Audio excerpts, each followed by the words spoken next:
This shell of a house was someone's home for decades, but today it's an eyesore. In a week, it will be gone thanks to Habitat for Humanity. We're here to actually tear it down hand by hand, salvage as much product as we can for the Habitat retail store as far as finances, and we're here to learn at the same time. 5 of the work crew are parolees, part of a program called MPRI, or Michigan Prisoner Reentry Initiative. These gentlemen have been, I think, given good tools before they've even gotten out of the system to prepare them for this. Now, again, you're right. This is their first professional work opportunity outside of the system. But they have, all 5 of them are taking it very seriously. They are hard workers. They want to make it work. They want to move forward. They don't want to get back into the system. Randy told his crew that he didn't care about their past, only their future. But each of the men know that while this is tough work, it was worse just a few months ago. I went to prison for a second-degree murder. I got locked up when I was 16. I never had a job in my life, and I didn't get a chance to finish high school. So everything I learned basically was through the prison system, because when I was out here, I didn't know I was running the streets. So I didn't go to school, so this was my school out here on these streets out here. So I had to learn the hard way. There's positives and negatives and everything, and in prison it's most negative in essence of environment. But when you start to hear about something that works, then everybody wants a part of it. So initially when the MPRI came out, that's all the talk was about.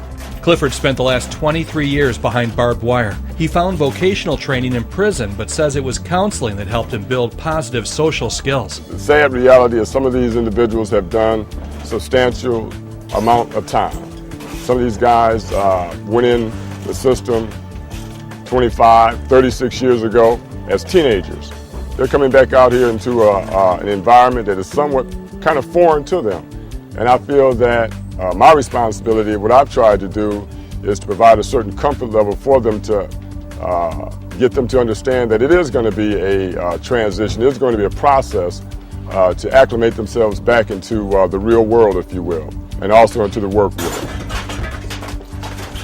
90% of inmates will eventually be released. Before MPRI, nearly half would return to crime and incarceration. Today, that number has been cut by 29%, and it's successful because of how MPRI assesses prisoners' needs, risks, and strengths. They develop behaviors and self-esteem even before release and closely monitor that behavior when the person is paroled.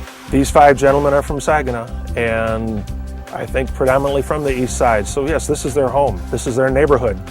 And yeah, I think it's pretty cool, and I think they've taken some ownership into that and appreciate that they are helping their community. It's not just about the job.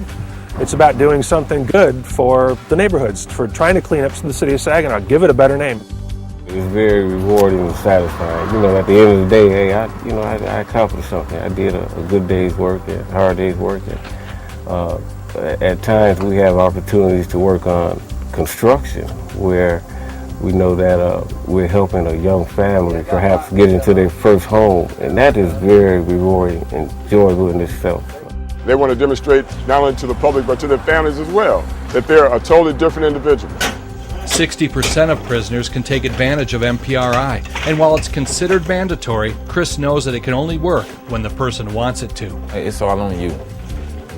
If you want to get out here and get back out here trying to hustle and do negative stuff, oh well, you know where you're going to end up.